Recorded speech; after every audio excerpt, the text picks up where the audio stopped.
General साहब, मैं कहूँगा कि गणतंत्र दिवस की परेड एक त्यौहार से कम नहीं होती है दिल्ली वासियों के लिए, बल्कि सारे देश में जगह जगह वहाँ की प्रादेशिक वहाँ के गवर्नर या लेफ्टिनेंट गवर्नर या मुख्यमंत्री वे वहाँ होने वाली लोकल परेड की सलामी लेते हैं, ध्वजारोहण होता है और उसके साथ ही फिर ये सारा कार्यक्रम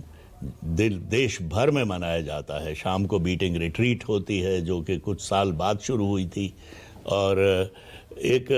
अजब सा माहौल ऐसा हो जाता है कि हमें अपने को एक भारतवासी होने पर गर्व होता है और आने वाली पीढ़ियों के लिए भी। हम तो बाहर जाने वाली पीढ़ियों में हैं, लेकिन हमारे बच्चे, हमारे युवा शक्ति, हमारे युवक युवतियां जो कॉलेजों में हैं या काम पे लग गए हैं किसी भी कारणवश, दुनिया के हर हिस्से में बसे हुए भारतवंशी, सबके लिए एक गौरव का दिन है ये। और एक और बात मुझे ध्यान आई कि खाली भारत अपना राष्ट्रीय दिवस नहीं मना रहा है, ऑस्ट्रेलिया के लिए भी आज उनका राष्ट्रीय दिवस है। तो सभी ऑस्ट्रेलिया वासियों को, वहाँ जो हमारे मित्र इस कमेंट्री को, इस प्रसारण को देख रहे हो, सब के ज़रिए मैं ऑस्ट्रेलिया के निवासियों को बधाई देना चाहता हूँ उनके राष्ट्रीय दिन के उपलक्ष्य में। देखिए, एक बड़ी खूबसूरत बात है आज के दिन की कि हम आज के दिन दुनिया को एक मैसेजिंग भी देते हैं कि हमारे जो ट्रेडिशंस हैं भारत उनको भी मेंटेन किए हुए हैं। आज जो भारतीय सेना के जो भी तीनों अंग का या सिक्योरिटी फोर्सेस का जो भी कुछ आपको देखने को मिलेगा, इसमें ट्रेडिशन भी मिलेगा जो आज तक पारंपरिक है हमारा, वो भी दर्शाएंगे और आधुनिकता भी मिलेगी और दुनिया को भारत की जो मिलिट्री पावर है उसका एक तरह से आज का दिन उस पावर को डेमोन्स्ट्रेट भी करता है। जब आप कर्तव्य पथ पर, जब तरह तरह की फौज की झांकियां आएंगी, फौज के इक्विपमेंट आएंगे, मेक इन इंडिया के तहत जो नए नए हमने हथियार बनाए हैं वो देखने को मिलेंगे, तो ये आज के यूथ में, आज के देशवासियों को आश्वासन दिलाता है कि देश सुरक्षित है, आपके सैनिक हमेशा तैयार हैं। और आज की जो परेड है उसके अंदर देखिए इस तरह से उस परेड को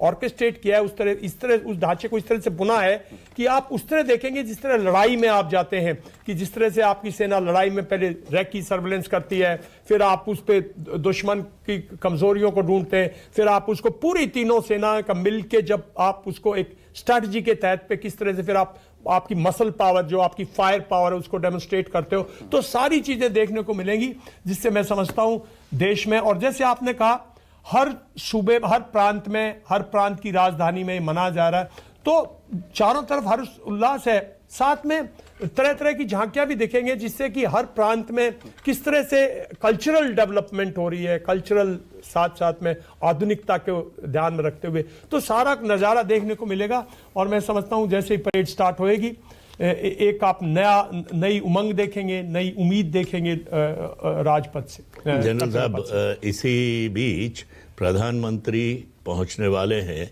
राष्ट्रीय वॉर मेमोरियल या समर स्मारक पर, जो उस सेरेमनी के लिए, उस मौके के लिए जहां भारत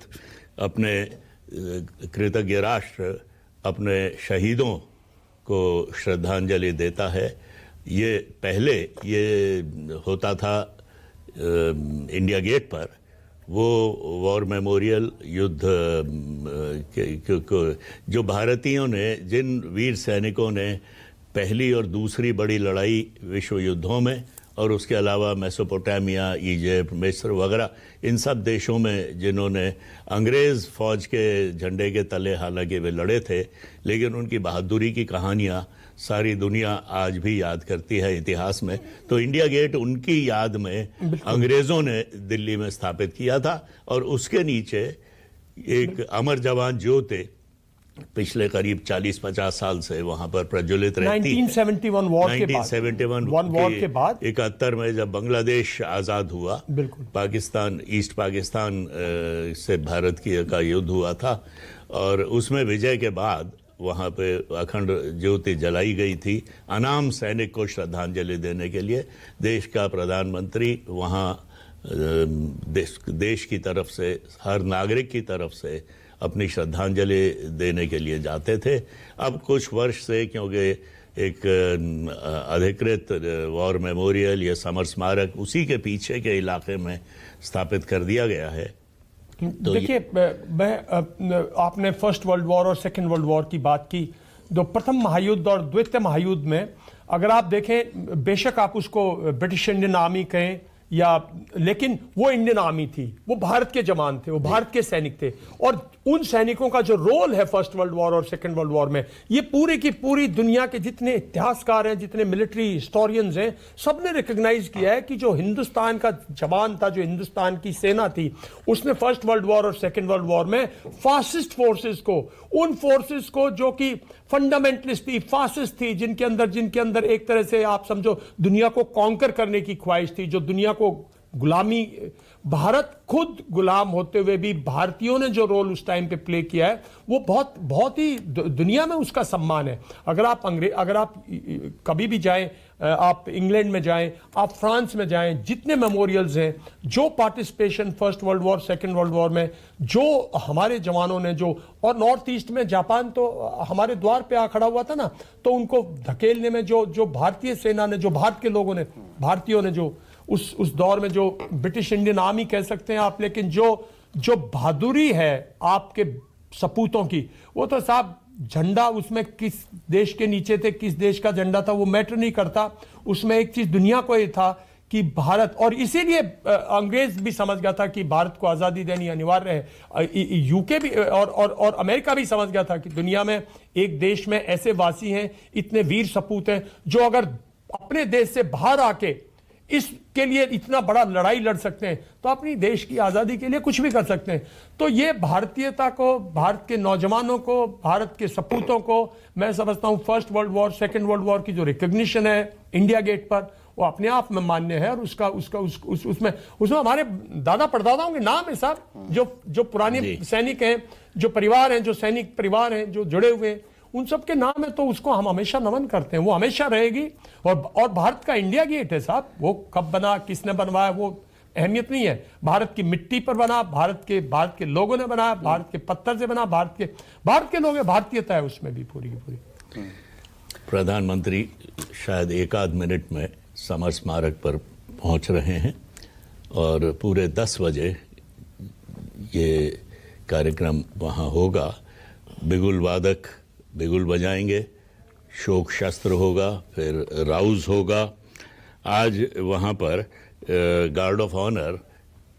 भारतीय वायुसेना की एक टुकड़ी, वैसे उसे अंतर सेना गारद कहा जाता है, वो राष्ट्र की तरफ से इन अमर जवानों को, और मैं समझता हूँ इसमें न सिर्फ वो सैनिकों को श्रद्धांजलि देने का अवसर होता है,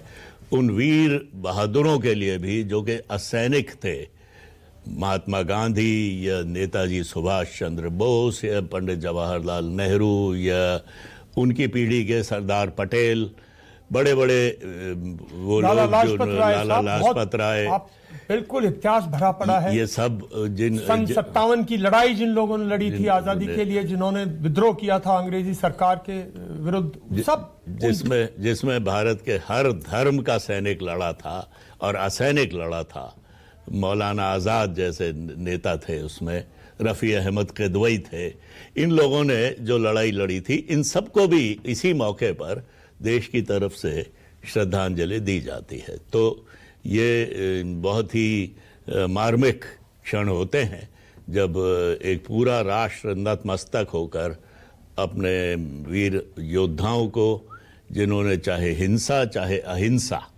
किसी भी रूप में उन्होंने अपनी बहादुरी का परिचय दिया, अपनी हिम्मत का परिचय दिया और डटे रहे जब तक कि हमें आज़ादी नहीं मिल गई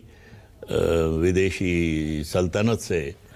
उनको श्रद्धांजलि देने का ये अवसर होता है। लोगों का उत्साह देखिए, और अगर आप थोड़ा सा पीछे जाएं तो अब तो ये परेड 9:30 10 o'clock स्टार्ट कर दी। पहले तो ये परेड सुबह सुबह स्टार्ट हो जाती थी और लोग 3-4 बजे रात को जो है मूवमेंट करके ये राजपथ या कर्तव्य पथ जब से ये परेड स्टार्ट हुई है पूरा भर जाता है। मतलब ये लोगों का उत्साह देखिए, दूर दराज हिंदुस्तान के लोग रेल में बैठ के, बसों में बैठ के, पैदल चल के मतलब इस राजपथ पर पहुंचते हैं साहब, और पूरी की पूरी इस कर्तव्य पथ पर पहुंचते हैं, और देखिए उनका अंदर हर्ष उल्लास और जोश देखिए।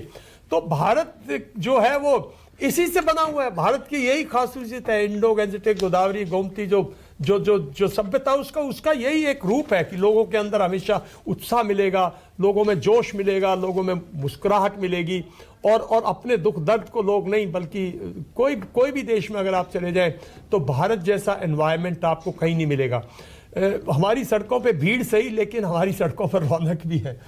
बेशक। चूंकि विस्तारवादी आगे हम इस पर डिस्कशन जरूर करेंगे, लेकिन मेजर जनरल सर आप जिक्र कर रहे थे उस एरा का, first world war in second world war, conquer का आप जिक्र कर रहे थे। ये अब जो एरा इस वक्त दिखाई दे रहा है, पिछले ये 2022 के बाद से जो दौर शुरू हुआ है, अब 26 शुरू हो चुका है,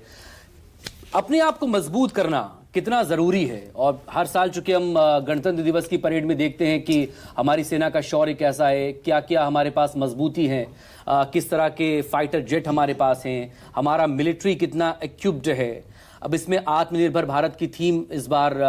बहुत सालों से चल रहा था, लेकिन इस बार वंदे मातरम के साथ यहाँ पर उस थीम को जोड़ा भी गया है। कुल मिलाकर मेरा सवाल बहुत सीधा सा ये है, आपसे समझना चाहूंगा कि खुद को मजबूत करना कितना जरूरी है, क्योंकि विस्तारवादी ताकतें तो फिर से हावी हो रही हैं, अलग अलग फ्रंट खुले हुए हैं। पिछले दिनों क्या किया डोनाल्ड ट्रंप ने, पिछले दिनों 2022 के फरवरी में कैसे यूक्रेन पर रूस ने अटैक कर दिया था। इस मिडिल ईस्ट में एक नया फ्रंट फिर से खुलने को इस वक्त बेताब है, क्योंकि यूएसएस अब्राहम लिंकन वहां पर पहुंचा हुआ है। पिछले दिनों पिछले साल मई के महीने में हमने ऑपरेशन सिंदूर किया है, जो अभी भी जारी है। हमने उस ब्रेक जरूर दिया है, और यही पाकिस्तान को चेतावनी देते हुए उसे हमने ब्रेक दिया था कि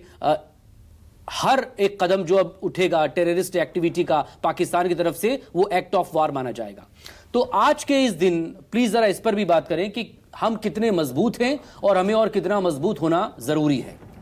देखिए, आपने बहुत अच्छा सवाल उठाया है। इसमें कोई शक की बात नहीं है कि दुनिया बहुत अनस्टेबल और अनसर्टन दौर से गुजर रही है।